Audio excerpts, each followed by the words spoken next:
Oh, Review Diba? Nag-transform, no? correct. Oo, nag-transform yung boses niya. Ibang hayop na yung narinig ko. Diba?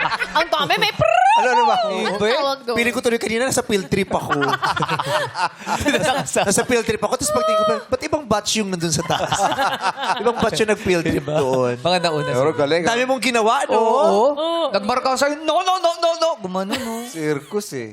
Galing, oh. Yan po. Kasi yung parang yung kwento po kasi nung song na-relate ko after mamatay ni nanay. Kasi po nung namatay Nanay mo? yung nanay, ako lang po kasi mag-isa na naiwan. So, ang gulo talaga ng life. Kasi Kailan ba namatay nanay mo? nung end po nung 23.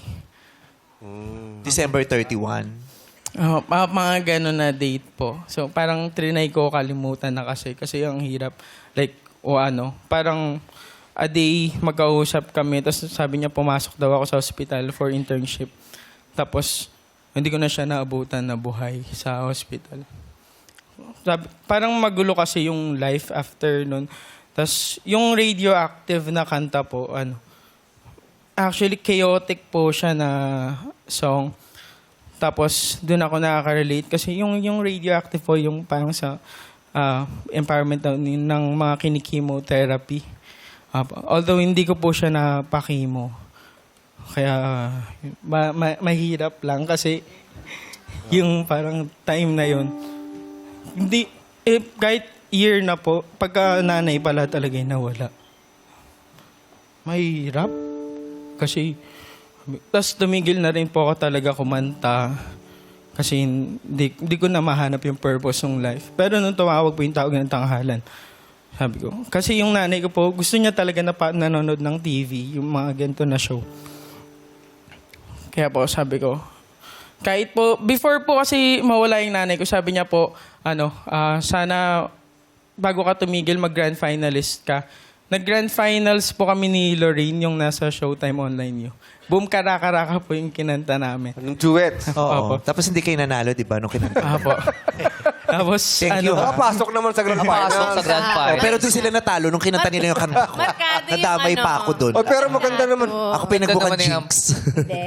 Maganda yung yun. pagkakanta. Tapos, after po nun, parang week lang po after nun, saka siya nagkasakit. Tapos 1 week siya nagkasakit, namatay na po.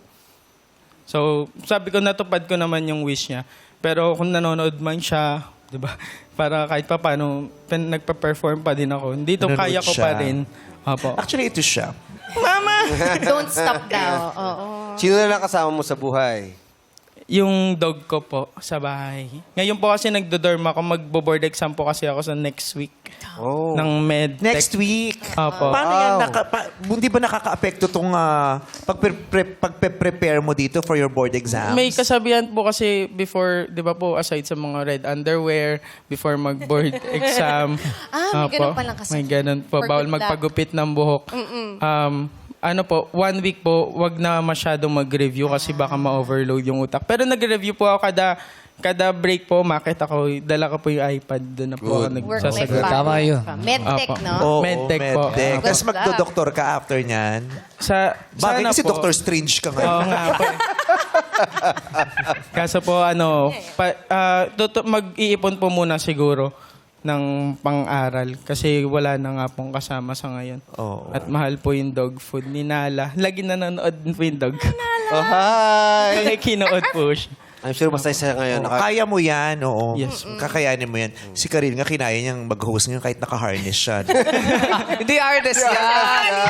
Set yan. Kaya hindi ako pa siya nagsasalta eh. Naabang ako kaya naangat si Karil. Oo, mamaya. Habang nag-host, umaangat na. Bukas pa yung birthday prod. Hindi, pero totoo yun. Naka-harness. Bukod sa harness na pinagdadaan, syempre yung Wow. Ikaw naka-harness pero ito yung naka-helmet. May safety. Pinag-helmet mo yung laruan mo dyan. May One team safety. kami. Siyempre. Pero syempre, yung pinagdadaanan niyang grief, mahirap talaga. So, Yeah. kaya parang at least nare-release mo sa art mo, sa Apo, performance yung sa mo, performance yung po. confusion, lahat ng mga kailangan mo Lahat ng ilabas na pain po. feelings. Yung pain. Tsaka tama yan, ilalabanan mo yung kalungkutan. And the healing will follow. At saka nag-ano naman din po ako, nag-consult po ako sa psych. So may gamot naman po ako na tinitake. para maiwasan. Kaya, kasi nagmamatter po talaga yun kasi minsan hindi na talaga kaya ng sobrang lungkot. Like parang 2 weeks na ako nakahiga, di na ako bumabangon. Ganun. Kaya po, etong art din If you po. feel malaki. like you need help, Opo, you seek help. Opo, You mag-seek get help talaga. for yourself. Yes. Kasi masarap mabuhay. Masarap Tama. kasama yung True. dog. Masarap kasama yung dog ko. mabuhay, no? Sobrang masarap mabuhay. Hindi siya ganun kadali, pero masarap pa rin talaga. Correct. The mere fact na Yeah. gumising ka sa umaga, ang sarap nun. Yes. Diba? Yung pinili ka, sa napakaraming taong pipiliin na gumising sa araw na isa ka sa mga napili, no? Ikaw, gigising ka, ha? O, gigising ka, Jong, gigising ka bukas, Bong, Karil, Vice, diba? At Yes. pinipili tayo. Correct. Diba? Kaya ipagpapasalamat mo yun. Masakit man, sobrang sakit talaga na nawawalan ng mahal sa buhay. Opo. Nanay mo, diba? Lalo na kung magulang mo, ang sakit nun. Hindi ka naman pwedeng magturo. Oh. Diba? Lord, huwag na yung nanay ko, parang sino ba? Hindi hindi naman pwedeng pwede. gawin yun. Oo, hindi rin Diba? pwede. Eh, si Lord lang naman na nakakaalam. Yeah. Kasi yun ang masakit na katotohanan. Ano mang ibinigay sa atin ni Lord, siya lang din naman ang pwedeng kumuha. Pansamantala lang ang lahat. O, kailangan mo na kausap, ha? Kailangan Apo, mo kapag ano nagsik- mo. Pwede ka ba? Bigay mo number eh, mo. meron, Hindi yung meron. puro Geng, kayo. geng, na yung- Ganyan, hindi naman kayo O, yan, nakakausap. sobra kayo. Yung hope line natin. Bigay mo. Ikaw ang Ano gusto bang niya masika? nga. Ay, ikaw mismo. Eh, Ikaw daw anytime, mismo. bibigay ko sa'yo yung number ko. Kung gusto Oo, mo Yan, mag-usap, yan. ha? sige. Madaling ka, tsaka nagpapautang. Yun ang pinakagusto ko rito. Nagpapautang, nagpapaluwal, nagpapahiram ng maong, ganyan. Oo. Kumakausap din ako ng aso para yung aso ko pag malungkot. Correct. Hello, Nana. Yung nanay ko nga lumabo ang mata, yung mata niya pinahiram niya. Pwede pala. Grabe. Oo, ano to? Sobrang selfless, ano? Importante to kasi na kahit ganyan kalaki yan, Ang daming nakikita ng mata niya. Kasi kung yung mata niya, parang yung bilog na CCTV. Gusto mo masabi kay future mo? 180. Nakikita mo ba?